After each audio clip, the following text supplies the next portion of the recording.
피지컬 AI의 도입은 일자리의 변화가 아니라 완전한 소멸을 추구한다는 점에서 그간의 대책과는 달라야 한다고 생각합니다. 사실 너무 공포감을 가질 필요도 없어요. 스마트 팩토리라고 하는 거를 문재인 정부 때 했잖아요. 근데 현장의 통계를 보면 생산성이 늘어나는 만큼 고용이 오히려 더 늘었다고 합니다.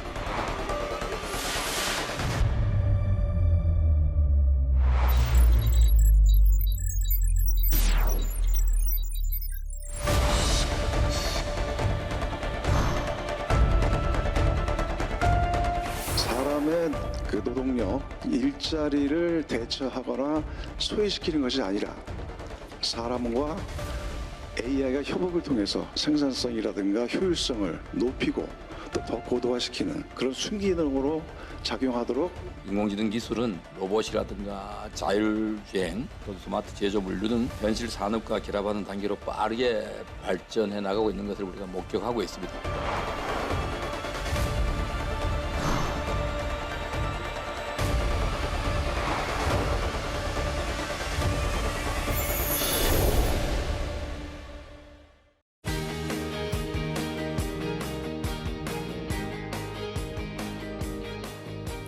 여러분 안녕하십니까? 정관용입니다. 최근 산업 현장에서 AI 활용, 또 피지컬 AI 도입이 빠르게 확산하고 있죠. 기업은 생산성을 높이고 안전을 유지한다 이런 이유로 도입을 서두르지만 현장에서는 일자리 감소, 또 전환 부담에 대한 우려도 커지고 있습니다. 특히 반복적이고 위험한 일뿐 아니라 전문 기술이 필요한 일까지 영향을 받을 수 있다는 점에서 노동시장 전반의 변화가 불가피하다는 분석도 나오죠. 자, AI 시대, 노동자는 무엇을 준비해야 하고 기업과 정부는 어디까지 책임져야 할까요? 오늘 노동절을 맞아 AI 확산이 최근 산업 현장과 고용 구조에 미치는 영향을 짚어보고 노동자의 생존 전략, 정부와 기업의 정책적 대안은 무엇인지 토론해 보겠습니다. 함께 토론할 분들 소개해드리죠. 먼저 카이스트 산업 및 시스템공학과 장영재 교수 어서 오십시오. 네, 안녕하세요. 카이스트 장영재입니다. 전국 민주노동조합 총연맹 민주노총의 전호일 대변인 어서 오십시오. 네, 반갑습니다. 민주노총 대변인 전호일입니다. 고려대학교 기술경영전문대학원의 이성엽 교수 어서 오십시오. 네, 안녕하세요. 이성엽 교수입니다. 일하는 시민연구소의 김종진 소장 어서 오십시오. 예, 김종진입니다. 네. 자, 생성형 AI가 도입되고 4년 만에 앞에 자료 화면을 보니까 젊은 층의 일자리 25만 몇 개가 사라졌다. 그만큼 기술적인 자료조사 등등을 하던 젊은 인력을 안 뽑고 AI한테 물어보면 보고서를 다 정리해 주더라. 이런 거 아닙니까? 네, 그렇죠. 이것뿐 아니라 서빙 로봇을 비롯해서 아주 기초적인 거지만 벌써 산업 현장에 로봇들도 막 도입되고 있잖아요. 도처에 막 일들이 벌어지죠. 어떤 변화가 느껴지세요? 상당한 많은 변화를 지금 느끼고 있습니다. 예, 저 같은 경우에서도 저는 오히려 굉장히 제 자신이 좀 불안하거든요. 네. 교수님이? 저는 인공지능 시대에서 제일 먼저 사라질 직업이 교수가 아닐까 봅니다. 유튜브 보면은 저보다 강의 더 잘하는 사람 널려 있고요. 그리고 또 학생들이 질문할 때 교수님들 찾아와 봐야 잔소리나 하고 핀잔만 주는데 챗GPT한테 물어보면 오히려 더 친절하게 가르쳐 주니까 오히려 저는 좀 오히려 위협을 느끼고 있습니다. 예. 아이고, 민주노총도 예. 심각하죠? 민주노총 사업장에 보면은 완성차라고 할 수 있는 현대차, 기아차 있는데 한 해에 보면 한 3,4천 명 정도가 이렇게 정년 퇴직을 하거든요. 정년 퇴직이. 예. 근데 새로 들어오시는 신규 노동자들은 한 500명 안팎 정도 그렇게 되고 있고 최근에 콜센터와 관련돼서도 AI가 대체하면서 콜센터 노동자를 해고하려고 했었던 그런 시도가 실제 있었습니다. 자동차 완성차 공장에서는 이미 로봇들이 많이 공장에 들어가 있잖아요. 웬만한 곳에는 자동화라고 할 수 있는 기계화 이런 것들이 좀 돼가지고 도색 같은 거, 부품을 진열하는 거 이런 부분에 있어서는 상당히 많은 기여가 됐다라고 볼 수 있습니다. 이 교수님 어떤 변화를 느끼세요? 네, 저도 학교에서 있어 보면 이제 예전에는 챗GPT 초기에는 박사급 연구원이 한 명 왔다 이렇게 했는데 지금 한 10명 정도가 이제 일을 하고 있는 느낌이 들어요. 그리고 이제 최근에 이제 전문직도 상당한 변화가 있는데 회계사들은 지금 시험 합격하고도 수습할 곳을 찾지 못하고 있는 그런 상황이고 변호사도 그렇다고. 변호사들은 지금 이제 변호사 10명이 할 일을 AI가 하니까 이제 신규로 채용을 하지 않겠다. 특히 이제 요 작은 노펌, 그러니까 개인 사무실 변호사 운영하는 데는 워낙 어려우니까 채용을 하지 않고 AI를 잘 활용해서 이제 신입 변호사 채용과 유사한 효과를 내는 방식으로 변하고 있어서 조만간에 아마 전문직들이 상당히 어려운 상황이 되지 않을까 네. 그렇게 보고 있습니다. 김 소장님도. 전 이제 연구를 많이 하다 보면 이제 인터뷰를 많이 하거든요. 예전에 이제 녹취를 하고 그 녹취 녹음한 것을 아르바이트나 보조 연구원에게 맡기는 작업을 했는데 지금은 사실은 AI로 다 하죠. 그래서 연구비 한 5%에서 10%는 절감하기도 합니다. 근데 어쨌든 그 일을 누군가는 맡았던 일자리들이 확실히 이제 주는 것 같고요. 한쪽은 어쨌든 비용 절감이지만 한쪽 그 일거리를 주기도 하는 것 같고 최근에 언론에서 이제 기사도 보면 A 대학의 이제 통번역학과를 앞으로 뽑지 않을 개연성이 있다. 이런 걸 보면 우리 사회에서 인공지능의 도입이 곳곳에 보면 실제적으로 체감도 있게 파급 효과가 있는 것 같습니다. 근데 이제 앞에 몇 분이 말씀하신 거는 대체로 그 언어 기반의 LLM 모델의 생성형 AI가 전문직을 대체할 수 있다. 실제 일을 지금 거들어주고 있다. 교수님도 위협을 느낀다. 그건 이제 주로 그쪽 분야인데 그쪽 분야도 노동시장에 상당한 대체의 효과를 가져온다는 거죠, 당장. 네, 그렇죠. 이 사실 그 전문직 분야가 지금 급속하게 위협을 느끼고 있다라는 것이 최근 기술의 좀 가장 차이점이 아닐까 합니다. 기존의 기술 발전은 이 전문직보다는 오히려 단순 단순직. 노동직에 집중되어 있지만 최근에는 뭐 말씀하셨다시피 회계사, 변호사, 교수 이런 전문직마저도 이제 위협을 느낄 만큼 이러한 기술 발전이 이루어지고 있다라는 것이 아마 좀 큰 차별점이 아닐까 이렇게 보고 있습니다. 초기에 이제 생성형 AI가 가장 큰 특징이 이제 창작을 하는 거잖아요. 그러니까 뭘 만들어내는 거니까 그동안 이제 우리가 산업화는 사실은 육체 노동을 이렇게 사실은 전환한 거였는데 이제는 정신 노동까지 그렇죠. 이제 완전 대체를 하게 돼서 특히 이제 예술가라든가 하여튼 창작 능력에 있는 사람들이 역할이 없어지게 되는 거죠. 그래서 지금 뭐 우리 영화 산업이든 이런 예술계도 보면 그런 이제 창작을 대부분 AI가 하기 때문에 그런 쪽에 종사하는 사람들이 점점 더 일거리가 줄어들고 또 창작하는 사람들도 뭐 AI 도움을 받으면 뭐 혼자서 해도 충분하고 네. 또 신규적으로 사람을 채용하지 않는 형태로 지금 바뀌고 있는 것 같습니다. 단순 사무직들은 곧 사라질 거라는 말도 많잖아요. 실제 뭐 저희들도 쭉 보면은 민주노총에서 이러저러한 업무 하시는 분들이 있는데 과거에는 자료를 보존하고 그다음에 여기에서 새로운 자료를 찾는 과정에 있어서 상당히 오랜 시간과 그래요. 그런 시간들이 드는데 지금 같은 경우에는 상당히 빠르기도 하고 그리고 우리가 생각하지 못했던 아이디어까지 오히려 상당히 좀 도움을 많이 받고 있는 경우도 있습니다. 사업 계획을 수립하거나 뭐 그런 경우도 그런 것들을 봤을 때 사실 사무직이나 그런 업무에서도 상당히 인원이 줄어들고 있는 그런 위협은 상당히 느끼고 있습니다. 민주노총 대변인의 성명도 AI가 씁니까? 가끔 저희들도 한번 물어볼 때가 있어요. 이러이러한 소재를 주면서 이것을 민주노총의 입장에서 한번 입장을 한번 써봐라 하면은 네. 실제 쓰기도 하는데 이제 거기에서는 톤이나 이런 부분들은 저희들이 좀 조정하는 부분들도 있는데 상당히 좀 표현이나 이런 부분에 있어서 아주 기발한 아이디어 뭐 네. 이런 것들이 가끔 보이기도 합니다. 그럼 대변인실에 신규 직원 안 뽑아도 되잖아요. 그런 거 아닙니까? 예.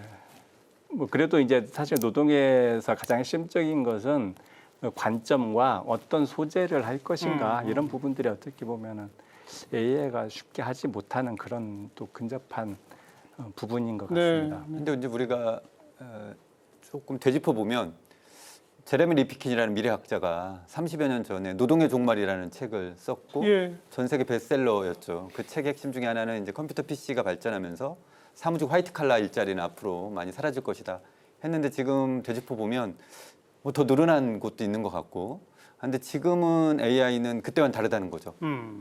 그 당시와는 다르게 사무직 화이트 칼라가 전문 기술을 보유하지 못하면 상당히 대체 상실, 소멸될 수 있을 것 같아요. 그런데 이 우리 사회가 산업이 증가하면서 빠르게 또 다른 또 산업이 또 창출되기도 하거든요. 그럼 이렇게 잘 전환돼서 예. 이쪽이 플러스 마이너스가 총량이 어떻게 될지는 좀 지켜보긴 해야 될 것 같습니다. 이미 미국은 그 굴지 IT 업계에서 대규모 감원이 이루어지고 있죠. 네, 지금 그 메타가 이제 4월에 발표했는데 5월에 하여튼 전체 인원의 한 10%, 한 8천 명을 지금 감원하겠다고 발표를 했어요. 하고 그 감원된 재원으로 지금 뭐그 AI 데이터 센터 같은 거 짓는데 한 188조를 지금 투자하겠다고.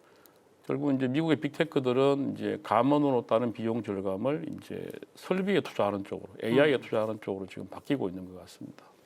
그러니까 이제 한국은 아직까지는 이제 뭐 대규모 감원 이런 것도 나타나고 있지 않은데 이 AI가 이제 조금 더 직무에 이제 녹아들게 되면 결국은 계속 이제 네. 비용만 나가게 되니까 그때쯤 되면 아마 감원 이야기가 나오지 않을까 그렇게 생각을 하고 있습니다. 뭐 IT 업계 프로그램을 짜고 구상하고 하는 게 이제는 인간이 안 해도 된다면서요? 네, 그렇죠. 사실 프로그래머들이 뭐 작년, 1년 전까지만 하더라도 직접 이렇게 코딩을 직접 치고 이렇게 했었는데 요즘은 이 개발자들을 보면은 이 AI랑 대화를 하고 있어요. AI한테 자꾸 시키기만 이렇게 하죠. 시키고 나온 걸 검수를 하고 이게 맞는지 한번 또 확인을 해보고 그러면은 이게 맞다, 틀리다, 다시 해봐. 이런 식으로 이제 작업을 하기 때문에 지금 상당히 많은 변화가 이루어지고 있습니다. 자, 이제 지금까지 한 뭐 10여 분 얘기한 게 이미 특히 생성형 AI로 대표되는 그것의 도입 이후에 그것을 활용하면 할수록 더 많은 인력을 대체하게 되더라라고 하는 얘기를 한 건데요. 아직 전 세계적으로 본격화되지는 않았습니다만 이제 피지컬 AI가 이거는 이제 사람이 노동하는 현장에서의 이 조립하고 뭐하고 하는 그 모든 동작을 이 로봇이 대신할 수 있는 그런 시대가 온다는 거 아닙니까? 우리 현대차가 로봇 도입한다니까 현대차 노조에서는 노사 합의 없이는 한 대도 못 온다고 그랬잖아요. 예. 이런 변화는 이제 어떻게 올까요? 자, 한번 전망해 보세요. 네, 글쎄요. 그런데 저는 이 기술을 하는 사람의 입장에서요, 이 생성형 AI 그리고 지금 뭐 발전되고 있는 에이전틱 AI와 피지컬 AI는 조금 더 다른 궤를 가지고 봐야 된다고 그렇게 봅니다. 네, 이 피지컬 AI가 이 인공지능이 단지 IT 안에 머무는 것이 아닌 물리적인 뭔가를 한다라는 것이지 않습니까, 이게요? 네, 그런데 우선 첫 번째는 IT 기술은 승자 독식의 성격이 굉장히 강합니다. 그렇기 때문에 이제 메타나 구글 같은 거대 기업이 모든 것들을 다 하는 큰 이렇게 모든 승자 독식의 형태가 이루어지고 있지만요. 지금 전 네. 세계인이 챗GPT, 제미나이 네. 둘 중에 하나 다 써요. 그렇죠. 네. 예. 그런데 피지컬 AI 같은 경우에는 이 센서, 액추에이터, 모터, 통신 장비 이런 다양한 기기들이 서로 상호작용을 하고 그리고 또 생태계를 만드는 것이 중요합니다. 즉 그만큼 이 물리적으로 뭔가를 움직일 때는 인공지능도 있어야 되지만 인공지능이 뭔가를 하기 위한 전체적인 시스템이 함께 같이 발전이 돼야 되기 때문에 다행히 그래도 승자 독식보다는 조금 더 이러한 하나의 그 가치를 나눌 수 있는 그런 하나의 여지는 있다. 저는 뭐 개인적으로 그렇게 보고 있습니다. 이 교수님. 이제 우리가 피지컬 AI라고 말할 때는 이제 휴머노이드 로봇, 그렇죠. 사람 모양을 한 로봇 말고도 뭐 드론이나 네. 자율 자동차 또는 뭐 배송용 로봇 이런 것들 다 포함하거든요. 그러니까 생성형 AI까지는 그 AI가 이제 온라인상에 컴퓨터상에 있었다면 AI가 세상 밖으로 나온 게 피지컬 맞아요. AI죠. 그래서 지금 휴머노이드 로봇은 이제 사람과 같이 자연스러운 동작을 하는 데까지는 지금 시간이 더 걸릴 것 같아서 사람을 완전히 대체하기는 쉽지 않은데 이 반복적인 업무들은 결국은 대체가 될 것이다. 뭐 그렇게 보이고요. 나머지 지금 이제 말씀드린 드론이라든지 자율차 같은 경우는 엄청나게 발전하고 있어요. 지금 자율차는 아시겠지만 미국이나 중국에서는 지금 4단계, 그러니까 운전수 없이도 예. 운행이 지금 되고 있잖아요. 그래서 저는 이제 지금 우리 교수님 말씀대로 성자 독식이 될 거냐, 한두 개 업체가 그걸 장악할 것인가는 조금 지켜봐야 되겠다. 그래서 한국에도 기회가 있다는 것도 그런 측면도 있는데 어쨌든 지금 이제 물리 세계로 AI가 나오게 되는 것도 아마 빠르게 변화될 것이라 이렇게 보고 있습니다. 어때요? 그 현대차 노조가 사실 그 아틀라스 이야기 이게 나왔을 때 강하게 반발한 이유는 크게 이제 두 가지였던 것 같아요. 실제 아틀라스가 우리의 생존권을 위협할 수도 있겠다라는 거. 또 하나는 많이 사람들이 분노했었던 게 현대자동차 노조에 단체 협약을 맺었는데 거기에 보면은 새로운 기술을 도입하거나 노동의 공정을 바꾸거나 이럴 때는 노사 합의를 한다라는 단체 협약이 있어요. 근데 현대차 노조에서는 이 이야기를 처음 들은 게 TV를 통해서 처음 듣게 된 거죠. 적어도 사전에 이러이런 부분을 하겠다라고 하면은 같이 논의하고 속도를 어떻게 할 것인가, 이러이런 분들을 어떻게 배치할 것인가 이런 이야기들을 같이 했어야 되는데 그런 얘기 없이 갑자기 그렇게 발표를 하니까 상당히 많이 당황스러웠던 거고 노동조합에서는 그 당황하는 우리 조합원들을 안심시키기 위해서 우리와 합의 없이 한 대도 못 들어온다. 강하게 또 입장도 내고 그랬던 과정이 좀 있었던 것 같습니다. 이제 사실은 이제 현대자동차가 논란이 됐지만 꽤 아시는 분들이 많아요. 현대자동차 생산 라인은 기아자동차도 마찬가지입니다. 5단계로 돼 있어요. 차체 그 프레스, 차체, 조립, 그다음에 도장, 검수 이렇게 해서 이제 순서대로 돼 있는데 그 4단계가 가장 인간의 우리 사람의 손끝이 오고 가야 되는 부품 2만 개를 여기가 아직 이제 완전 자동화 휴머노id이 못 들어온다는 거거든요. 언젠간 들어오겠죠. 조립하는 거죠. 예, 예. 그런데 나머지 앞에 세 공정은 이미 90% 이상 산업용 로봇이 자동화돼 있습니다. 거의 이제 마지막만 산업용 로봇이 얼마나 자동화되고 무인화되고 휴먼 로봇이 들어와서 대체할 것이냐. 그런데 당장 이제 뭐 몇 년은 아니겠지만 기술의 발전과 사람의 안전, 리스크 문제만 해결되면 과연 기업들이 선택 안 할까? 들어올 수 있다고 봐요. 그런데 다만 아마존의 물류센터가 기술의 복잡성 때문에 좀 포기했다가 다시 또 한다는 말도 있고 최근에 뉴욕의 자율 로봇이 안전사고로 그러니까 결국은 여기 핵심은 속도의 문제와 인간, 사람의, 시민의, 주민의 리스크 문제만 해결되면 사실 이게 빨리 돌아오는 거 아니냐. 그렇다면 결국은 사회적 논의는 분명히 필요한 지점이다 이렇게 봅니다. 결국은 사람을 대체하는 거죠. 예. 사람이 필요 없어지는 거죠. 그러니까. 네, 그렇죠. 그런데 피지컬 AI는 조금 다르게 접근을 해야 된다고 제가 말씀드리는 이유는요. 이미 기계가 사람의 능력을 넘어선 거는 이미 오래전입니다. 예, 자동차가 사람보다 더 빨리 가고 그리고 사람은 날지 못하지만 이미 비행기는 날 수 있고요. 그래서 이미 그런 기술은 어느 정도 이상 단계에 다다랐다라는 것이죠. 하지만 이 피지컬 AI가 함의하는 바는요. 이 기존에는 이러한 그 기술을 예를 들어서 로봇이 있으면 그 로봇을 이 움직이기 위해서는 기술자들이 하나하나 프로그래밍을 하고 코딩을 하고 이것을 이렇게 로봇의 전문가가 로봇이 어떤 특정한 일을 할 수 있도록 해줬어야 되지만 이제는 인공지능이 상황의 맥락을 파악을 하고 이런 상황에서는 지금 여기 물컵을 찢기 위해서는 이런 동작을 해야 되는구나. 그래서 스스로 알아서 그런 동작을 함으로써 이 그 전문가 도움 없이도 이제 로봇이 바로 일상생활에 들어올 수 있게 한다. 뭐 그게 또 의미가 있지 않을까. 그래서 그런 면에서는 지금 현재 우리가 가지고 있는 뭐 일자리 문제도 있지만 또 한편으로는 이러한 그 새로운 기술에 뭔가를 창출을 하는 것도 있지만 뭔가 이제는 보편화된다라는 그런 확산에서 좀 의미가 있지 않을까 이렇게 보고 있습니다. 저는 이제 그 우리가 아까 AI 발전 단계로 보면 이제 생성형 AI는 이제 창작을 하는 AI였다면 아까 이제 에이전틱 AI는 기획을 하고 추론을 하고 실행을 하는 거거든요. 그러니까 네가 가고 싶은 여행지가 있으면 내가 이런 방법으로 뭐 일정을 짜주고 그리고 어느 것이 가장 좋다는 걸 알려준 다음에 실제로 예약까지 하는 거잖아요. 결국 이제 기획, 추론, 실행이라는 것은 이제 사람으로 치면 이제 사람의 처음에 계획부터 실제 행동까지 다 하는 거여서. 이게 이제 그 로봇이라는 이제 물리체와 결합을 하게 되면 그게 휴머노이드 로봇이거든요. 그래서 저는 결국 이제 기술 발전이 워낙 빠르기 때문에 아마 그런 시간이 이제 우리 사람과 같이 생긴 로봇이 혼자 생각하고 판단하고 실행까지 하는 단계로 가지 않을까. 그게 피지컬 AI이고 그렇죠. 그게 지금 이제 뭐 3년 내지 5년 내에는 온다는 거니까. 그래서 노동 현장에 미치는 영향이 상당히 클 가능성이 높다. 그렇게 보고 있습니다. 그 노동 현장에 미칠 가능성, 그게 한마디로 말하면 일자리를 상실하게 만드는 겁니까? 뭐 이중 구조화하는 겁니까? 뭐 어떻게 되는 겁니까? 그 얘기를 한번 집중을 해보죠. 전망이 이제 크게 두 가지예요. 근데 일자리가 이제 감소한다는 전망도 많고, 또 반대로 이제 감소는 하지만 감소 이상의 새로운 일자리를 만들 것이다. 뭐 이렇게 보는 전망도 있고요. 그래서 이제 이게 감소만 할 거냐 아니면 새로운 일자리를 만들 것이냐는 것은 우리가 AI를 어떻게 노동자들이 활용할 거냐. 그러니까 우리가 이제 AI가 단순히 도입만 돼가지고는 사람들이 또 검증을 하니까 오히려 더 많은 일들이 필요해요. 그 조직 구조를 혁신하고 직무를 재설계함으로써 새로운 어떤 의미를 부여하는 그런 가치 판단도 하고 뭐 미래도 기획하고 하는 업무는 사람에게 여전히 이제 중요한 일이기 때문에 그런 면에서 보면 좀 더 고부와 가치 영역으로 사람의 어떤 역할이 옮겨갈 수 있지 않을까.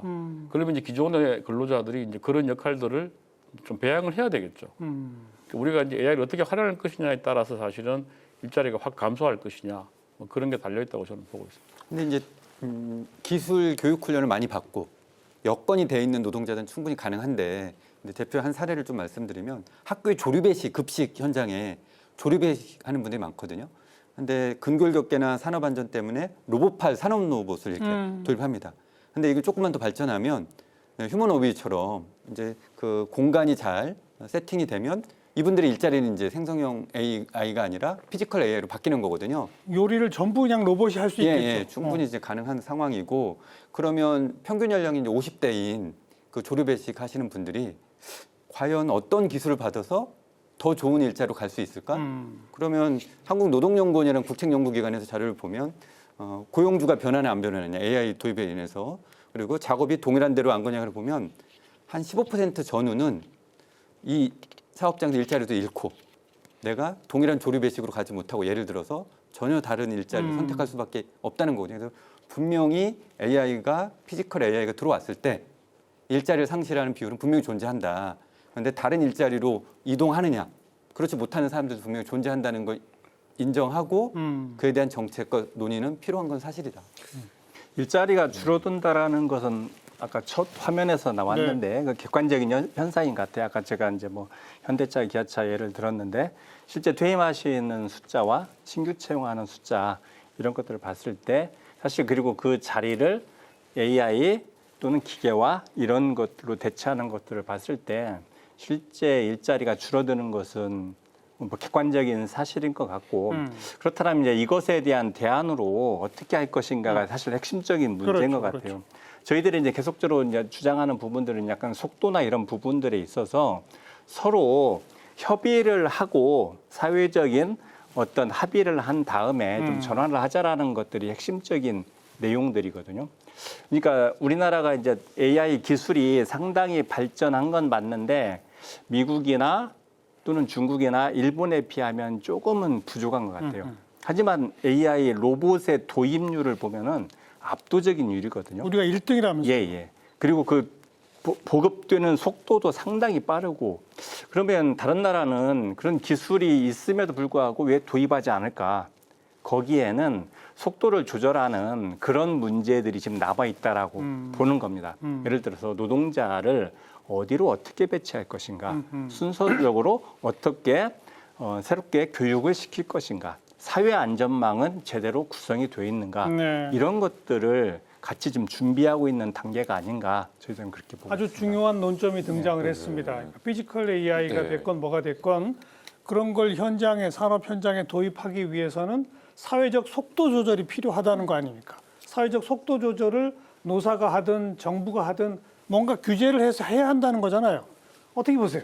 근데 저는 논점을 뭐 비슷하기도 하고 좀 다를 수도 있는데요. 이게 지금 이런 기술이 그 소멸시킬 직업이 있고 다시 생성할 기술이 뭐 직업군이 있다. 이것도 뭐 계속 저희가 고민을 해야 될 사항이지만요. 사실은 인류 역사에서 새로운 직업이 생성되면서 기존에 있던 직업이 없어지는 것은 늘 어떻게 보면 인류의 역사와 같이 해왔습니다. 있었던 예. 일인데. 예. 그렇죠. 그런데 지금 현재는 이게 빨라졌다라는 것이 이슈죠. 과거에 그 자동차 내연전기 내연 그 기관이 개발되고 그리고 자동차가 상용화가 되는 데까지는 거의 한 20년, 30년 정도 걸렸습니다. 그런데 스마트폰이 뭐 나오고 난 다음에 바로 그 대중화가 되는 데는 불과 2, 3년밖에 안 됐거든요. 네. 그래서 그만큼 이 기술이 발전이 되면서 보급 확산까지 되는 속도가 굉장히 빨라지다 보니 저희가 여기에 이제 체감하는 것이 더욱더 크게 느껴지는 것이기 때문에요. 그래서 어떻게 보면은 이거는 뭐 저희가 직업이라는 어떤 형태가 이 인류의 가치, 이 삶의 가치에 적용이 되는 순간부터 계속 있어 왔었던 문제인데 그렇다면은 우리가 이제는 더욱더 이 속도가 빨라지니 이 변화의 속도에 어떻게 적응을 해야 되고 그 적응에 정부의 역할이나 네. 그리고 소통의 방식. 그래서 아까 이야기 잘 해주셨는데요. 논점은 사실은 이게 뭐 휴머노이드 로봇이 들어가냐 안 들어가냐 보다도 오히려 저는 이거를 소통을 해서 이런 것이 도입이 되냐 안 되느냐를 서로가 이야기를 하고 함께 논의를 할 수 없는 기회가 없었다라는 것에 대해서 그게 또 이 논점이 맞춰지는 것처럼 그런 맥락에서 좀 봐야 되지 않을까 저는 그렇게 좀 보고 있습니다. 근데 네. 교수님 말씀을 또 다르게 해석하면 과거보다 훨씬 기술의 도입과 일상화의 속도가 빨라졌다는 얘기는 사회적으로 속도 조절을 하려고 노력해도 어렵다는 얘기가 되기도 하는 거 아닙니까? 아무리 속도 조절을 하려고 해도 막을 수가 없는 그런 거 아닐까요? 그러니까 이제 뭐 기업들 차원에서 보면 이제 이 기술을 우리가 빠르게 흡수해서 이걸 내재화 시켜야지 이제 세계적인 경쟁에 살아남을 수 있는데, 그러니까 미국이나 뭐 이런 경쟁 국가들이 그렇게 하고 있는데 우리도 이제 어떤 사회적 합의를 위해서 좀 시간을 길게 가지고 하면 근데 그 시간은 상당히 이제 기업으로서는 이제 어려운 경쟁 환경이 되는 거잖아요. 그렇죠. 그래서 이제 저는 이제 그 사회적 합의가 필요한 점도 인정이 되지만 어떻게 하면 빠르게 우리 이제 근로자들을 재교육을 하거나 또는 AI 활용 교육을 하거나 해서 전환 배치하고 이런 노력들도 좀 빠르게 진행돼야 된다. 그러지 않고 계속 논의만 가지고 하면 그 기간 동안 그러면 다른 나라들은 다 AI를 도입해가지고 이제 경쟁력이 올라가게 되면 우리가 따라가기 힘들게 되지 않겠느냐. 지금 1분 1초가 지금 어려운 상황이기 때문에 그런 면이 있고요. 지금 이제 우리가 AI 도입이 이제 상당히 좀 미국보다 이 증가율은 빠른데 실제로 이제 이런 이제 감원이 일어나고 있지 않은 이유 중에 하나는 이제 기본적으로 우리가 이제 그 노동자에 대한 어떤 보호가 강한 것도 있지만 아직은 우리 CEO들이 이거를 어떻게 직무 재설계해 가지고 조직에 적응하는가에 대한 좀 인식이 좀 부족해요. 그냥 이제 개인들이 그냥 쓰는 차원 정도고 AI 도입을 해가지고 조직이 전체적으로 어떻게 변할 것인가 여기에 대한 아직은 좀 계획들이 부족해서 생기는 건데 점점 더 아마 그런 것들이 강화가 되면 좀 변화들이 오지 않을까 그렇게 생각합니다. 근데 아까 무슨 말씀하세요. 속도 조절이라 해가지고 우리 이제 반대한다라는 그런 입장은 아니다라는 거죠. 예를 들어서 피지컬 AI가 우리 노동자들의 고된 노동과 장시간 노동 이런 것에서 대신해 준다라면은 이것을 마다할 노동자는 없을 거라고 봅니다. 근데 이것이 반대로 생존권을 위협할 수 있다라는 또 하나의 문제점이 있기 때문에 저희들이 이제 속도 조절을 한다라는 것이 이것을 막기 위해서 한다라는 그런 의미가 아니라 이 기술과 인간에 있어서 어떤 것을 더 우선시해서 볼 것인가 이런 문제가 하나 있는 것이고요. 그래서 저희들은 보통은 하나의 기술이나 이런 것들을 도입했을 때 노동 환경 평가를 한번 해보자라는 부분들과 아까 얘기했듯이 노사가 서로 조정할 수 있는 부분들 이런 부분들이 어디고 적어도 생존권과의 문제 이런 문제는 발생하지 않도록 같이 조정하는 것들이 상당히 좀 중요하다고 보여집니다. 글쎄 논리적으로는 될 수 있는 말이지만 당장 사람이 필요 없을 정도의 휴머노이드 로봇들이 막 대량 생산된다면 불가피하게 생존권을 위협할 수밖에 없는 거 아니겠습니까? 아까 그 조리사 얘기하셨지만 아마 이제 시민들이나 국민들도 동의하실 거예요. 우리가 200여 년 전에 산업혁명이 할 때 증기기관차부터 지금은 이 기술의 혁명을 막거나 저해하자는 국민들은 별로 없을 것 같고요. 다만 이 도입의 내용의 형태를 보면 조금 이제 다른 것 같습니다.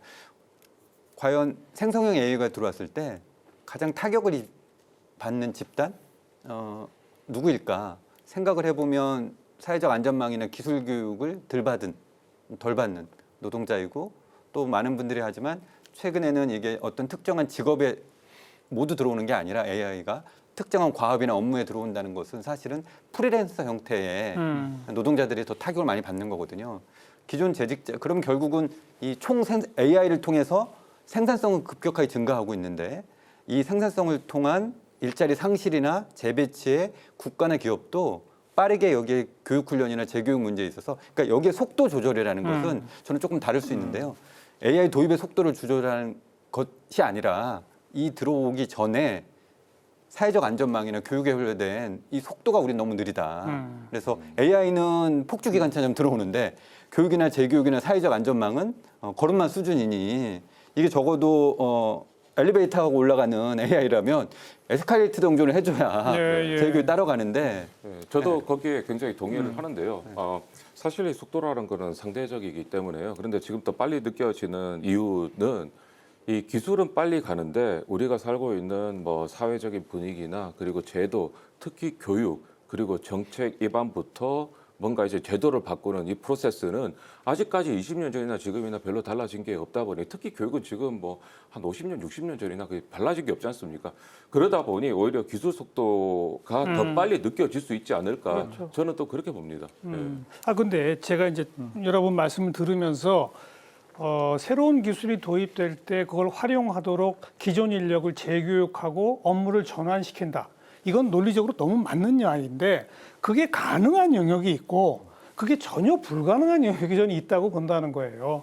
그러니까 제미나이나 챗GPT를 활용해서 조금 더 많은 생산성을 얻지만 자기 업무의 내용은 변화한 거. 이거는 성공적인 모델인데 방금 조리사 얘기하셨잖아요. 뭘 재교육합니까? 재교육해서 전환시킬 일이 없잖아요.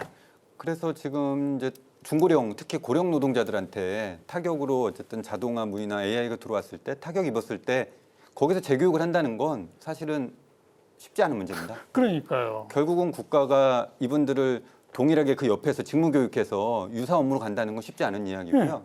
오히려 보건의료 돌봄 서비스, 휴먼 인간의 노동이 완전히 다른 업무로 가셔야 되는 예. 거 아니에요. 그거 분명히 인정해야 되고 그거에 대한 대책을 함께 논의하지 않으면 사실은 AI가 들어오는 특정 직종 과업 업무는 노동이 상실된다는 걸 인정할 필요는 분명히 저는 있다고 봅니다. 근데 과거에 이제 컴퓨터가 들어왔을 때 그때 이제 컴퓨터 때문에 직장을 잃었던 분들이 계시는데 그분들은 대부분이 사실은 그냥 누구나 들어갈 수 있는 조금 낮은 수준의 그런 어떤 노동 거기에 많이 사실은 갔던 거죠. 예를 들어서 새로운 조금 고 수준의 어떤 노동을 하기 위해서는 교육의 과정이 필요한데 사회적인 그 시스템이 그 사람들이 교육할 수 있는 시간을 안 줘요.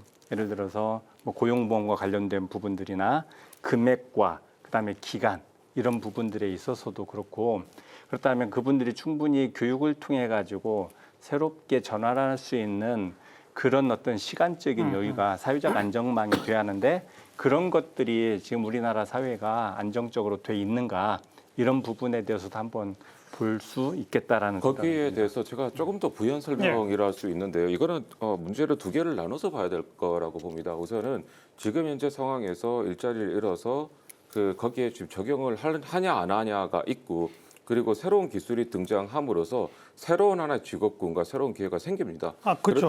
그렇다면 거기에 창업을 하고 거기에 나서서 새로운 하나의 뭔가를 만들 수 있는 그런 제도가 빨리 받쳐줘야 되는데 그것이 지금 여러 가지 제도나 정책적으로 받쳐주지 못한다라면 그 기회마저도 잃고 만다라는 것이겠죠. 그래서 어떻게 보면은 지금 현재 이 고령 인부들 나이 드신 분들이 적응하는 것은 사실은 쉽지 않고 그렇다면은 이게 정부가 뭔가 이제 지원을 하는 방식으로 가야 되는 것이고요. 그 대신에 또 한편으로 새로운 기회가 창출을 한다라는 것은 이제 새로운 하나의 뭔가를 시도를 할 수 있는 이 창업이나 그리고 여러 가지 새로운 시도를 할 수 있는 기회를 줄 수 있는 그러한 하나의 그 장치로 대처를 한다라는 것 그렇게 해서 좀 나눠서 봐야 되지 않을까 이렇게 봅니다. 이 교수님 그 AI 일반론 우리 한번 토론한 적이 있는데 그때 이제 이른바 생성형 AI나 이런 면에서는 이미 우리가 뭐 세계적인 굴제기를 따라가기는 어렵다. 대신에 피지컬 AI 시대가 되면 우리는 제조업 기반의 오랜 역사와 기술 축적과 숙련공들의 역사가 있기 때문에 이걸 활용하면 피지컬 AI의 어떤 그 작업용 로봇 생산이나 등등에서는 우리가 훨씬 앞서갈 수 있다. 뭐 이런 얘기를 들었거든요. 그게 이제 지금 말씀하신 새로운 산업, 새로운 그 공정 아니겠습니까? 네, 그게 그렇죠. 뭡니까? 그러니까 지금 이제 우리가 피지컬 AI 중에 산업용 네. AI 그것은 이제 우리가 제조업이 워낙 강한 나라고 그 제조업에 이제 쌓여 있는 데이터를 AI가 학습을 하고 그렇죠. 또 그런 AI를 학습한 휴머노이드 로봇이 이제 사람을 대체하면서 효율화를 시키면 확실히 제조 분야 AI, 피지컬에 대한 한국이 최고가 될 수 있지 않을까. 그 정부도 그래서 2030년까지는 세계 1위를 하겠다고 지금 일단 예. 발표를 한 상태입니다. 그 부분이 이제 피지컬 AI에 대한 우리 이제 가능성이라고 볼 수 있습니다. 거기서 지금 정부가 발표하는 게 아주 그 노련한 이 기술 숙련공들의 암묵지?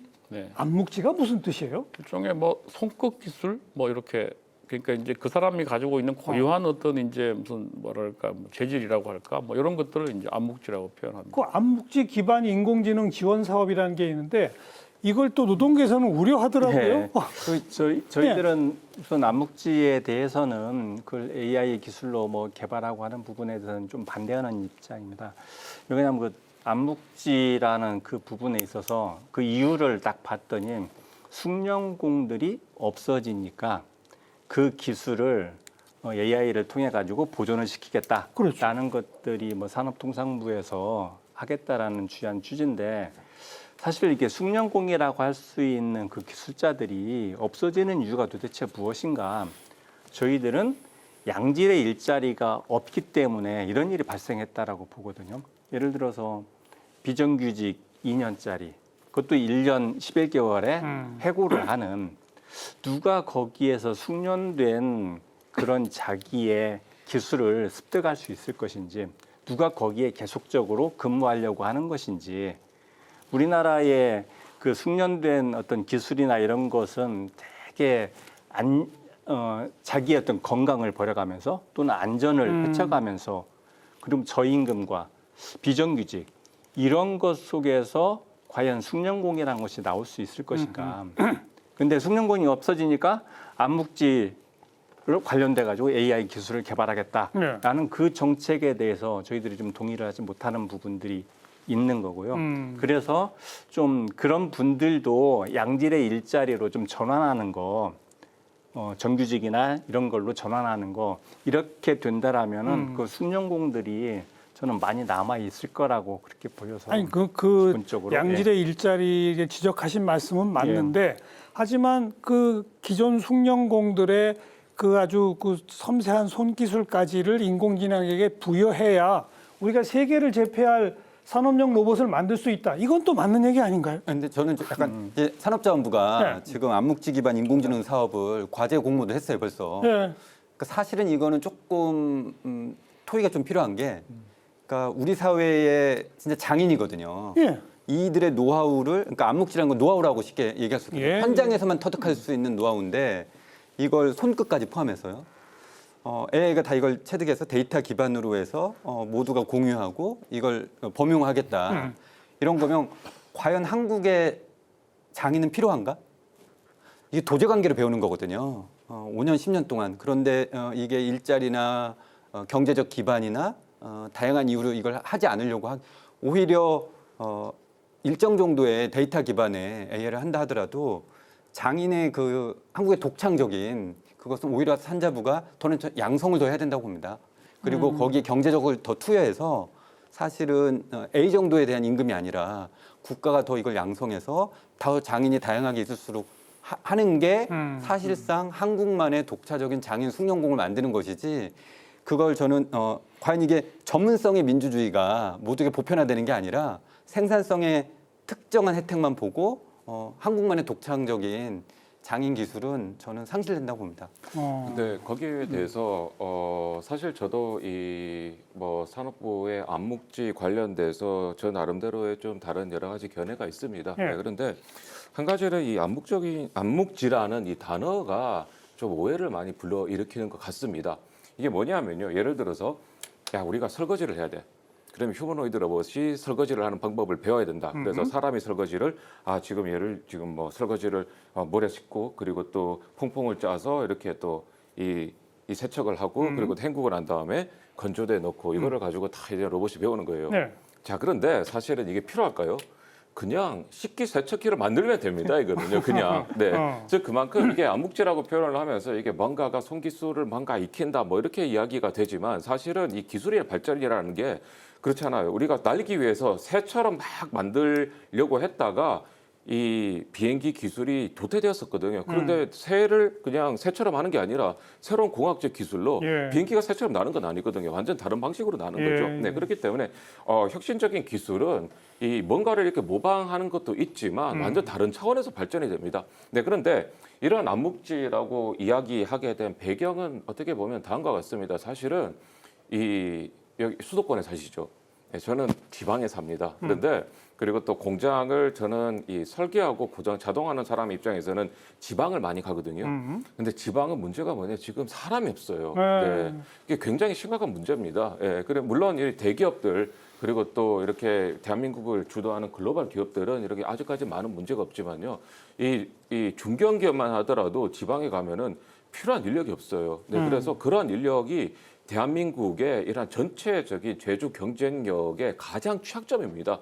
그래서 그런 인력들이 지금 이 중소기업들이 인력난을 그나마 좀 해소하기 위한 하나의 궁여정책으로 뭔가를 한다라는 그런 의미지 이게 그 전문성을 완전 대체하는 그런 의미는 저는 뭐 아니라고 좀 보고 있습니다. 저는 뭐 제가 정부 입장을 대변하는 건 아닌데 정부 입장은 보니까 이제 우리가 고령화가 이제 진행이 되고 또 숙련 노동자가 자꾸 줄어들어서 그들이 가지고 있는 어떤 장인 기술을 그냥 사장을 시키는 건 너무 아까우니까 그렇죠. 그런 면에서는 이걸 AI가 좀 학습하도록 해서 전수를 하는 게 좋지 않겠냐 아마 이런 취지 같아요. 근데 아까 말씀하신 대로 장인을 계속 길러내는 것도 해야죠. 그걸 안 한다는 게 말이 안 되는데 맞습니다. 그걸 병행하면서 또 이제 전수를 해야 될 것들은 좀 AI가 학습하도록 하고 그리고 학습을 이제 제공한 노동자에 대해서는 보상도 제공하는 방식으로 네. 좀 합리적으로 서로 타협할 수 있지 않을까 저는 생각하고 그리고 있습니다. 거기서 맞습니다. 더 나가서 그 암묵지적 기술력을 확보한 산업용 그렇죠. 기계도 AI 도. 연결시킬 수 네네. 있다는 거 아닙니까? 그렇게 되면 뭐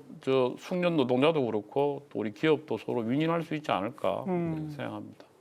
그래서 근데 제가 봐서는 암묵지 정도의 그런 노동은 사람한테 좀 맡기는 게 좋지 않겠냐라는 생각이 들어요. 사실은 이 노동까지 전부 다 AI, 피지컬 AI한테 맡긴다라는 이런 부분들 그리고 그 근본적인 원인이 그 장인들을 우리나라가 그분들의 노동이나 이런 것들을 존중하지 않았던 이런 구조적인 부분들 때문에 사실 그것을 후대들이 그것을 기술을 배우지 못하는 이런 과정들이 주요한 문제이기 때문에 사실은 어떤 산업통상부가 그런 부분들을 잘 좀 보존하는 그런 역할을 해야지 암묵지 이 영역까지 AI로 넘기는 것은 저는 좀 이건 확실히 견해 차이가 좀 있네요, 분명히.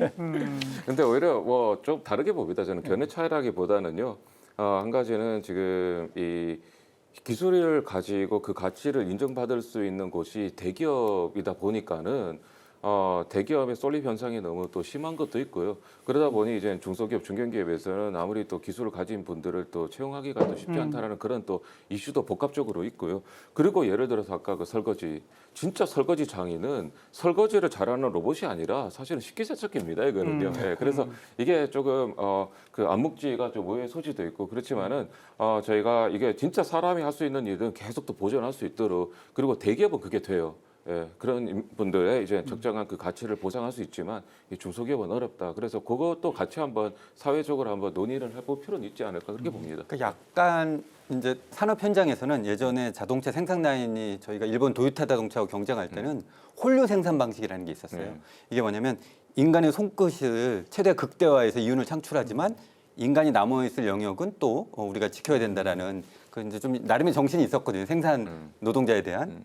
근데 지금 이제 AI 시대가 될 때는 약간 노동이 뭔지에 대한 고민을 많이 해주는 것 같아요. 근데 이제 가장 최근에 보면 르몽드가 AI 윤리 헌장을 발표했는데 제작 단계에서는 절대 AI를 쓰지 말도록 이제 정했어요. 그건 그래서 그 나름대로의 언론의 제작 단계에서 기계나 AI 맡길 수 없다라는 판단의 가치가 있었던 것 같아요. 그래서 아까 이제 모두 말씀 것처럼 암묵지를 이제 오해해서 쓸 수 있는데 그런 것들은 좀 구분도 하고 우리가 대량 생산에 필요하고 또 인간을 보존하는 것들은 그렇게 할 필요 있는 것 같아요. 그 사람에 대한 가치에 대해서는 그 논의가 좀 폭넓어지는데요. 예, 제가 자주 이야기하는 것 중에 하나가 저희 학교의 총장님이 학교를 이틀 비워도 총장님이 계신지 안 계신지 아무도 신경 안 써요. 그렇지만은 청소하시는 분이 이틀 안 나오셨다. 아유. 학교가 난리가 나요. 그렇죠. 네. 근데 그렇다면 이게 이 기피하는 직업들 있고 어떤 누군가는 또 그 일을 하고 있고 그러면 그런 일에 대한 하나의 사회적인 이 가치를 부여를 하고 거기에 대해서 나는 지금 이런 일을 못 하는데 그런 분들이 그 일을 기꺼이 하고 있다에 대한 이 사회적인 이러한 이 전환, 이 인식의 전환 이런 것들이 조금 더 같이 돼야 되지 이런 보존이나 이런 이야기를 할 수 있지 않을까 봅니다. 자, 이제 뭐 좀 정리하는 의미에서 그러니까 AI 또 피지컬 AI의 도입이 노동시장에 상당한 영향을 미칠 것이다라고 하는 얘기는 뭐 너무나 당연한 얘기인데 그렇다면 과연 우리 사회는 뭐 특히 이제 그 앞에 있는 우리 정부는 뭘 어떻게 해야 하느냐 이제 그런 얘기를 넘어가면 그런 얘기의 1단계가 우선 정부는 AI가 빨리 도입될 수 있도록 촉진하는 역할도 해야 된다. 또 피지컬 AI의 산업용 로봇 등등의 산업에서 새로운 산업을 일구는 일을 해도 노력해야 한다. 그것의 하나로 이 안목지 사업 같은 것들이 들어있는 것이다. 그런 얘기고요. 그러니까 그런 새로운 영역을 키우고 도입을 빨리 확산시키는 것도 해야 되지만 동시에 도태될 수 있는 노동력들을 위해서는 크게 두 가지를 해야 한다. 아까 다 지적하셨어요. 재교육하고 전환 배치하는 거. 또 하나는 불가피하게 떨어져 나간 사람에 대한 사회적 안전망. 이거 아니겠습니까? 근데 뭐 재교육하고 재배치하는 거는 뭐 아까 다들 지적하셨으니까 사회적 안전망 차지하려면 사회복지 비용이 많이 들어간단 말이에요. 결국은 돈이 필요해요. 여기서 등장하는 게 그럼 새로운 세금을 걷어야 되는 거 아니냐. 그 대표가 전 세계적으로 논의가 되는 로봇세 같은 것을 도입해야 되는 것이 아니냐. AI 시대의 기본소득제 같은 것도 도입해야 되는 거 아니냐. 이 논지가 있거든요. 요즘은 우리 소장님 먼저 한번 얘기해 보시겠어요? AI로 인해서 생산성과 이윤을 향유한 기업에서 일정 정도 로봇세, 뭐 디지털세, AI세 정도를 하는 것이 조금 사회 정의에 좀 부합하는 것 같습니다. 물론 정부도 좀 기여를 해야 되겠지만 지금 현재 AI로 인해서 일자리를 상실하는 사람들의 다수가 사회 안전망이 없고 교육 훈련을 받지 못하거든요. 올해 이제 정부가 그 AI 인력 양성 지원 규모의 약 2,540억 원을 투여하고 있거든요. 근데 이거는 양성부터 재직자부터 실직자까지 다 포함된 거예요. 과연 그러면 2천억도 안 되는 돈을 투여하는 것을 AI에 대한 교육 훈련 비용이라고 우리가 얘기할 수 있을까? 그럼 적어도 AI에 투자하는 수많은 그에 비례해서 사실은 교육과 사회 안전망에는 구직, 재취업 비용에는 좀 기여할 필요가 있다. 그런데 국민의 세금으로 다 그건 할 수는 없다. 분명히 그러면 AI를 활용해서 이윤을 얻는 기업에서 일정 정도 로봇세, AI세 할 필요가 있다고 봅니다. 그 이왕 얘기하신 김에 기업이 돈을 벌면 법인세를 내잖아요. 그러면 AI를 활용한 기업은 법인세에 추가로 알파를 더 내야 한다는 건가요? 그런 이야기가 있는 그 거죠. 계산은 어떻게 하는 겁니까? 그래서 이제 다양한 토닉이 있는 것 같아서 10단계까지 있으면 1단계까지 도입했으면 그러면 1을 내고 5단계까지 하면 5를 내야 되는 거냐부터 시작해서 그 누가 그러면 AI를 어느 정도 도입해서 했는지를 측정할 것이냐. 그러니까요. 논쟁이 지금 되게 많긴 합니다. 아직 구체적 방법이 나온 건 아직 없죠? 예. 근데 어떻게 보세요? 세금과 관련돼서 우리가 우선 이런 입장을 한번 가져봤으면 좋겠다라는 생각이 들어요. 예를 들어 생성형 AI를 했을 때 그 AI가 답을 하잖아요. 이 답을 도대체 어떻게 만들어낼까? 저는 인류가 만들어냈던 모든 경험과 문화와 교육과 이런 내용들이 거기에 다 포함되어 있다라고 당연하죠. 보거든요. 그걸 학습해서 예. 답을 하는 거죠. 예를 들어서 이러저러해서 우리 민주노총에 대해서 입장과 그런 것을 한번 물어보면은 우리들이 그동안에 계속적으로 국회 토론회에서 했었던 우리의 발언과 그다음에 기자회견 뭐 이런 데서 했었던 우리의 이야기들이 전부 다 거기에 집대성 한 거거든요. 그렇죠. 그리고 AI 센터나 이런 거 역시 마찬가지예요. 엄청난 많은 전류를 쓰고 그다음에 많은 물을 거기에 쓰고 있다라는 거죠. 국토를 사실 이용을 해서 전체 국민들이 소유하고 가지고 있는 국토를 이용해 가지고 그런 AI나 이런 것들이 산업이 발전을 하고 거기에서 일정 정도의 이득이 생긴다라면은 이걸 다시 활용하는 것들이 저는 근본적인 이런 좀 마인드를 가지고 있다라면은 거기에 이제 세금의 이름을 뭐 여러 가지 뭐 AI세 뭐 로봇세 뭐 이렇게 하는데 뭐 다른 어떤 이름이든 어떤 그것을 세금을 걷고 하는 것의 근본적인 취지를 그렇게 좀 이해를 한다라면은 우리 국민들도 같이 좀 동의하고 네. 그렇게 할 수 있지 않을까 생각이 듭니다. 두 분 어떻게 보세요? 그 로봇의 개념은 이제 그런 겁니다. 이제 우리가 로봇이 들어오면 사람 일자리를 잃잖아요. 그러면 이제 원래 그 사람이 이제 소득을 임금을 받으면 소득세를 내고 사회보장 부담금을 내지 않습니까? 그렇죠.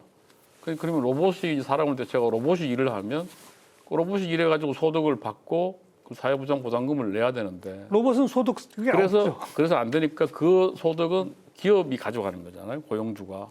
그럼 고용주가 그 세금을 대신 내야 되는 거 아니냐. 이 취지거든요. 네. 그러니까 다시 말하면 그 로봇을 도입해 가지고 생산성이 엄청나게 늘어나서 그래서 기업 소득을 많이 올렸으면 기존의 법인세 외에도 추가로 좀 내야 되는 거 아니겠느냐. 그래서 아까 일자리 상실에 대비한 재원으로 말을 해야 된다. 이런 취지거든요. 저는 아까 이제 우리가 일자리 상실 관련해서 이게 만약에 더 추가적인 일자리가 많이 생긴다면 이 논의가 필요 없죠. 그렇죠. 근데 일자리가 진짜로 상실이 돼가지고 사회 안전망이 필요하다는 상황이라면 네. 그 부담은 그걸로 인해서 이득을 얻는 기업이 부담하는 게 맞기 때문에 그런 전제 하에서라면 로봇의 논의는 진행이 되는다고 보고 있습니다. 교수님은요?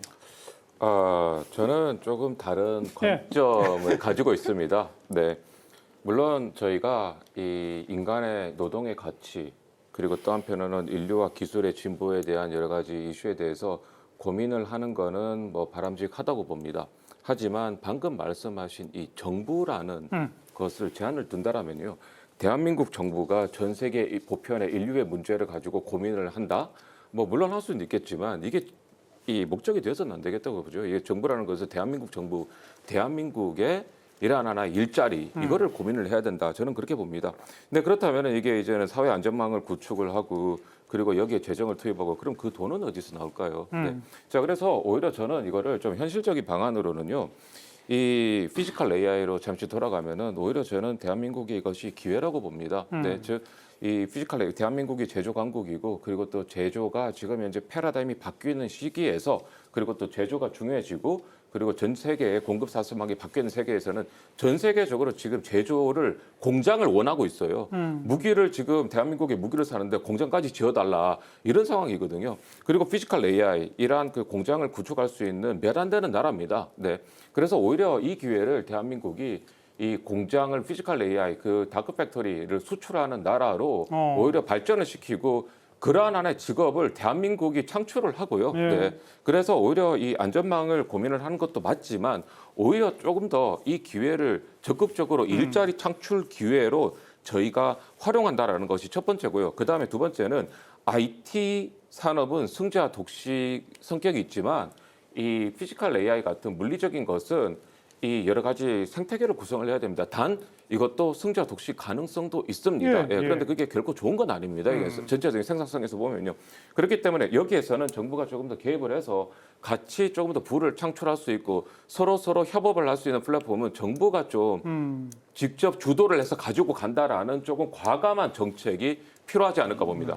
아니 그렇게 되면 얼마나 좋습니까? 네. 정말 새로운 산업을 창출하고 네. 새로운 일자리도 많아지고 거기서 소득이 생기고 그 기업도 돈을 벌어서 세수가 많이 확보되고 이러면 더할 나위 없이 좋은데 그걸로도 저는 조금 이제 말씀을 보태면 그 이제 사다리 걷어차기 효과가 크다고 봐요. 그러니까 기존 AI를 활용하거나 재직자들은 이걸 통해서 더 숙련되고 부를 향유하거나 기업도 그런데 청년 신규 일자리를 안 뽑게 되잖아요. 상대적으로. 그러면 우리 사회 노동시장에서 경력 사다리 걷어차기가 분명히 있는 거고 최근 언론이나의 흐름을 단편적으로 보면 청년 일자리가 줄거나 채용 안 한다라는 네. 기업들의 의견도 있다면 그러면 청년의 일자리를 창출하고 혹은 더 많이 뽑게 하고 그 비용을 부담을 국가나 사회 구성원들이 할 거냐. 해야죠. 그러면 거기에서 기업이 예를 들어서 AI를 통해서 많은 부를 향유한 기업이 저는 더 사회에 기여하는 게 알겠습니다. 맞다고 봅니다. 아무튼 전 세계적으로 논란인데 아직 제도화된 나라는 없다는 것이 상징하듯이 어려운 문제긴 합니다만 우리도 반드시 이 로봇 예를 들어서 로봇세와 같은 것 도입 여부는 검토 대상의 하나다. 이 정도 말씀 나누고요. 여기서 잠깐 오늘 주제에 대한 데이터의 흐름 어땠는지 살펴보고 마무리 토론 이어가도록 합니다. 빅데이터 이슈 분석 김시온 아나운서가 정리해드립니다. 빅데이터 이슈 분석, AI와 일자리를 키워드로 빅데이터를 분석했습니다. 지난 3월 28일부터 4월 27일까지 한 달 동안 뉴스, 커뮤니티, 블로그 등에서 집계한 총 정보량은 약 2만 2천 건입니다. 뉴스 정보량의 추이를 살펴보면 4월 14일 정보량이 가장 많았는데요. 우리나라 남성 청년층의 경제활동 참가율이 가파르게 하락 중인 것은 산업구조의 변화, AI 확산 등 복합적인 요인에 따른 결과라는 한국은행 분석이 나오면서 관련 기사들이 이어졌습니다. 이어서 AI와 일자리 연관어를 살펴보면 AI, 정부, 직업 등을 볼 수 있습니다. 국회가 주도하고 경영계, 노동계가 참여하는 사회적 대화에서 AI 시대 노동개혁에 대한 공감대가 형성됐습니다.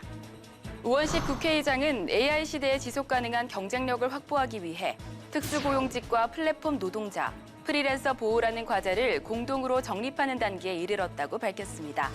정부도 AI 확산에 따른 사회적 쟁점을 논의하기 위한 공론회장을 마련했습니다. 노동과 교육, 문화 등 다양한 영역에서 발생하는 AI 관련 이슈를 발굴하고 이를 정책으로 연결하기 위해서인데요. 백영훈 부총리 겸 과학기술정보통신부 장관은 AI가 사람과 어떻게 공존할지 논의가 필요한 시점이라고 강조했습니다. AI 확산으로 일자리 감소 우려가 커지고 있지만 실제로 사라지는 일자리는 10에서 15%에 그칠 것이란 분석이 나왔습니다. 일자리가 완전히 사라지는 경우보다 업무 내용이 바뀌는 사례가 더 많을 거란 전망인데요. 사라질 직업으론 콜센터 상담원이, 변화할 직업으론 소프트웨어 엔지니어가 꼽혔습니다. 지금까지 AI와 일자리를 키워드로 알아본 빅데이터였습니다. 자, 이제 이 새로운 시대에 적응하기 위해서는 모든 사람이 AI는 공부 안 할 수가 없는 거죠? 그렇죠? 네.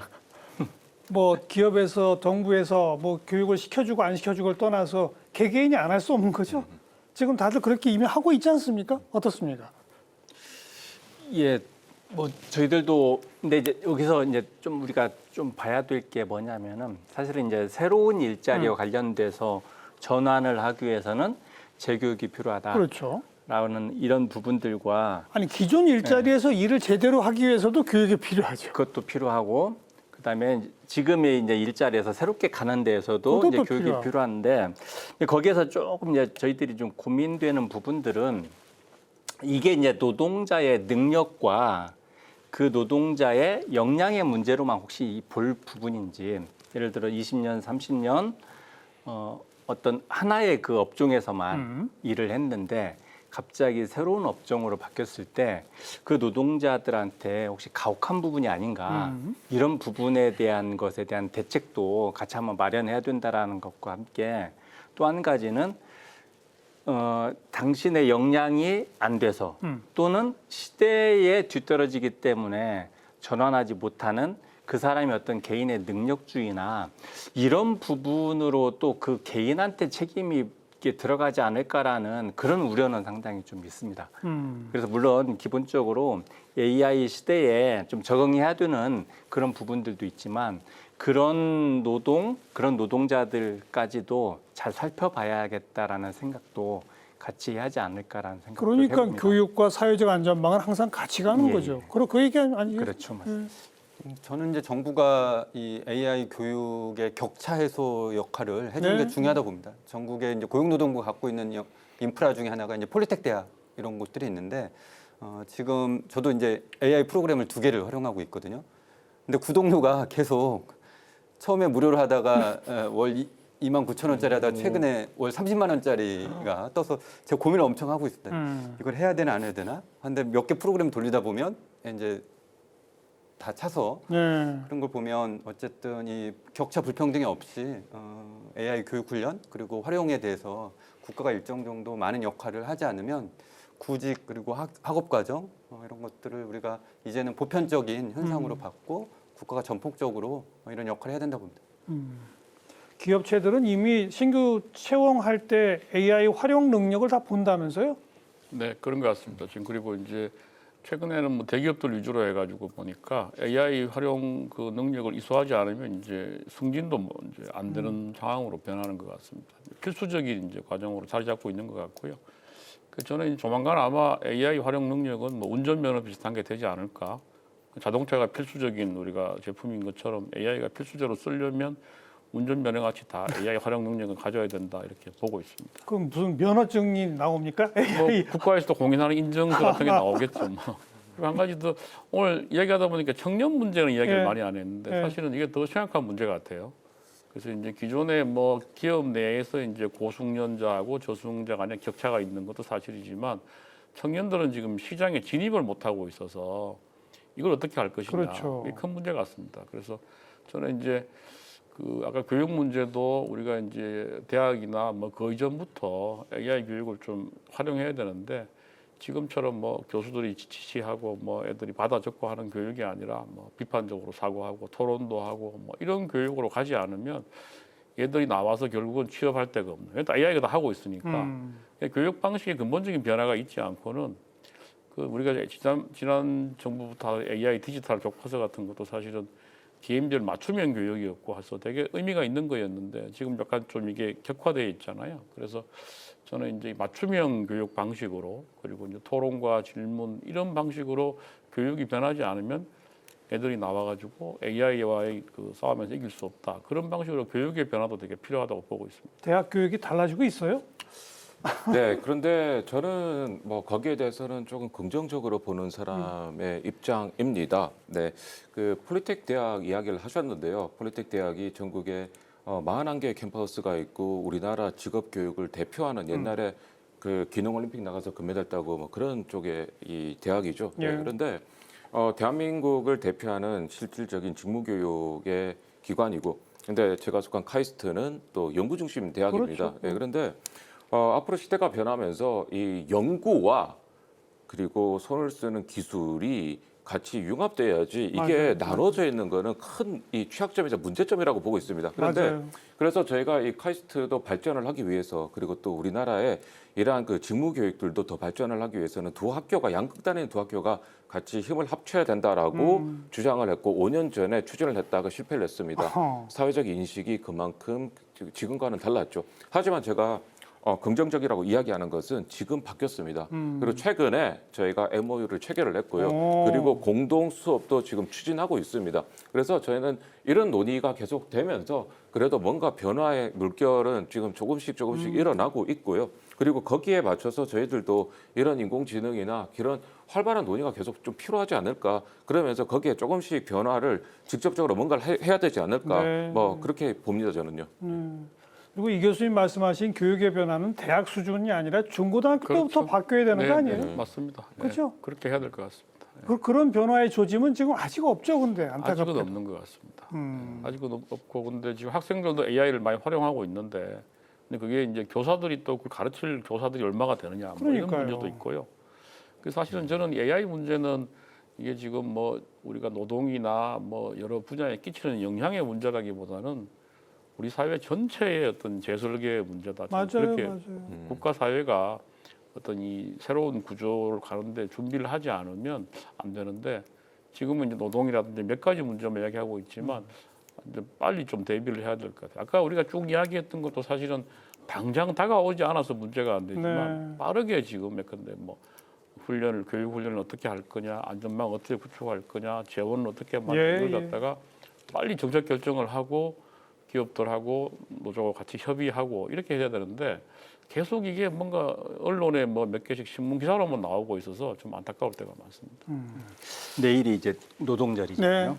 그래서 아마 이런 노동을 중심으로 한 AI 이런 주제도 잡힌 것 같은데 사실 AI 때문에 우리 노동자들이 가장 걱정하는 것은 우리의 일자리가 뺏긴다라는 거. 이게 가장 사실 두려움이고 그래서 AI가 우리의 일자리를 뺐었을 때 우리 사회는 그다음에 우리 노동자들은 어떤 삶을 살 것인가 이게 가장 걱정입니다. 그래서 우리 전체 사회가 이걸 한번 잘 봤으면 좋겠다라는 거죠. 예를 들어서 직장에서 노동자들이 AI 때문에 이렇게 쫓겨납니다. 그리고 AI를 소유하고 있는 기업가나 자산가는 엄청난 많은 돈을 벌게 되고 그리고 많은 상품들을 AI가 계속적으로 만들어냅니다. 근데 이것을 정작 소비를 해야 할 노동자나 국민들은 직장을 잃어서 같이 이것을 소비를 할 수 있는 이런 구조가 되지 못한다라면은 결국에는 이건 같이 망하게 되는 과정밖에 안 된다. 그래서 사실은 우리 노동자의 그 직장이라는 거, 일자리 문제 이것과 꼭 연계를 해가지고 알겠습니다. 같이 논의를 해야 된다라고. 그래서 아무튼 뭐 우리 정부와 우리 사회 전체가 해야 할 일이 빨리 새로운 산업을 키우는 거 해야 된다. 빨리 교육시켜야 한다. 그리고 충분한 사회적 안전망 만들어야 한다. 이 세 가지는 어느 것 하나도 빼놓을 수가 없는 과제가 되겠죠. 자, 토론 마무리하면서 마지막 발언 한 말씀씩 우리 김종진 소장님부터 1분 이내로 짧게 한 말씀씩만 듣죠. 이제 G7 국가도 마찬가지고 국제기구들이 이 AI에 대해서 사회적 대화나 혹은 노사적 논의가 빠르게 진행되고 있습니다. 근데 우리는 지금 한국 사회는 되게 더디게 가는 게 가장 큰 문제여서 AI 국가전략위원회뿐만 아니라 이 노사정 대화 논의도 네. AI 문제를 조속히 국회와 여야 정당이 해줬으면 좋겠습니다. 이성혁 교수님. 네, 저는 이제 AI를 우리가 도구로 활용한다 이런 생각은 약간 좀 우리가 잘못된 것 같아요. 이제는 AI하고 협업을 해야 되는 시대가 오고 있고요.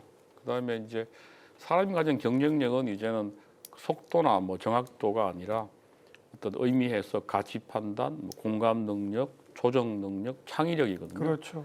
그래서 우리 인간만이 할 수 있는 이 부분에 대해 가지고 우리가 교육이든 또는 재교육에서도 활용을 해야 되고요. 특히 노동과 관련해서는 저는 이게 이제 생산성이 막 급격하게 향상이 되고 아까 말씀 부가 이제 자본가한테 완전히 이제 이렇게 몰리게 되면 결국은 이제 향후의 노동은 우리가 어떤 생계를 위한 것보다는 어떤 사회 참여, 자기 실현으로 좀 바뀔 것 같아요. 그래서 아까 말씀하신 대로 그러니까 이제 뭐 사람이 다 쫓겨나가지고 물건을 구매할 사람이 없으면 만들어도 의미가 없잖아요. 그래서 생산성이 향상돼 가지고 생긴 부에 대해서는 일정 정도 기본소득 형태로 가지게 하고 사람들은 기본소득을 가지고 어떤 사회에 참여하는 방식으로 노동을 가는 시대가 오지 않을까 그런 준비를 해야 된다고 생각합니다. 전월 대변인. 네. 새로운 기술의 도입 이런 것들이 있었을 때 꼭 노사가 함께 대화를 했으면 좋겠습니다. 네, 같이 협의도 하고 합의를 하고 김 소장님께서 말씀하셨듯이 사실 이런 문제는 전체 사회가 같이 모여가지고 논의를 해야 된다라고 보고 정부가 이런 기구를 빠르게 만들어서 같이 한번 허심탄회하게 이야기를 해봤으면 좋겠다라는 의견을 드립니다. 장 교수님. 네, 뭐 거시적인 큰 이슈에 대해서는 세 분이서 좋은 이야기 해주셨기 때문에 조금 더 현실적인 이야기를 드리겠습니다. 오히려 지금 현재는 뭐 피지컬 AI는 오히려 대한민국의 좀 좋은 기회라고 봅니다. 네, 그래서 현실적으로 좀 더 이 기회를 잘 활용해서 대한민국의 일자리를 좀 더 많이 만들 수 있는 그런 정책들을 좀 같이 노동 문제와 함께 고민을 했으면 좋겠습니다. 네. 자, 이런 앞으로 예상되는 변화를 사전에 다 대비해서 완벽하게 준비해서 맞는다? 솔직히 이건 불가능할 겁니다. 몇 발자씩 늦을 수밖에 없지만 그래도 너무 늦지 않게 사후 약방문이라도 제대로 할 수 있는 그런 사회적 논의의 틀, 이게 정말 중요할 것 같습니다. 네 분 이전까지 수고하셨습니다. 고맙습니다. 네, 고맙습니다. 다음 시간 또 뵙죠.